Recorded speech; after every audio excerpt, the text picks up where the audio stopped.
que l'activité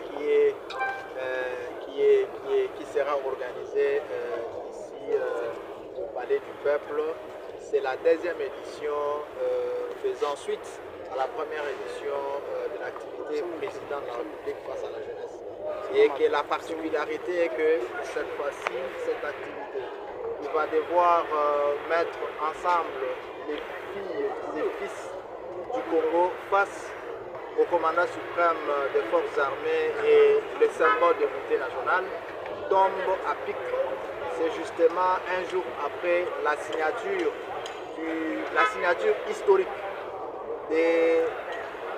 d'une paix durable telle que promis par le commandant suprême que nous aurons. Il s'est battu et il se bat pour pouvoir ramener une paix durable sans verser le sang des Congolaises et Congolais.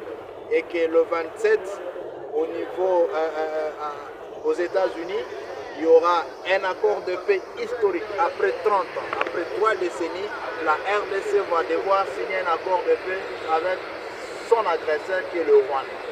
Et que cela va de même à la célébration de notre 65e anniversaire de l'indépendance. Il est évident que les jeunes qui sont congolais puissent pouvoir s'inviter à cette grande messe de la jeunesse afin d'échanger avec le premier jeune de la République qui est le chef de l'État.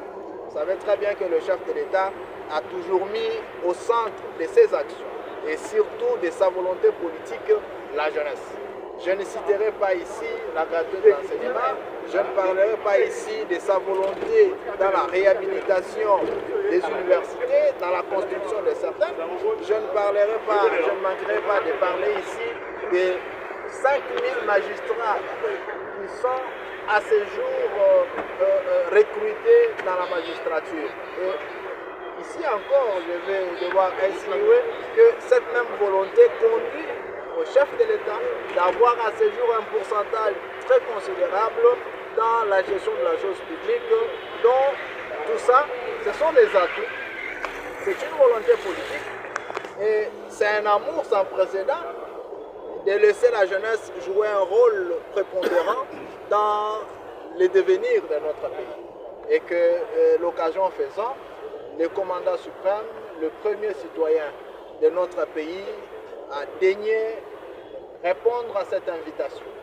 Je nous invite tous jeunes, d'ici et d'ailleurs, de pouvoir tous nous mobiliser comme un seul homme autour du symbole de l'unité nationale qui est le commandant suprême Félix Antoine Tshisekedi Tshilombo le 28, le samedi 28, ici au Palais du Peuple, qui est l'institution du peuple. C'est pourquoi les jeunes ont choisi de venir se réunir ici. Sur ce, nous vous demandons tous de faire foi à cette invitation noble. Donc l'activité n'est pas une invitation patriotique et noble qui consistera à un échange patriotique entre le président de la République et la jeunesse congolaise ce samedi 28 juin au Palais du Peuple. Bienvenue à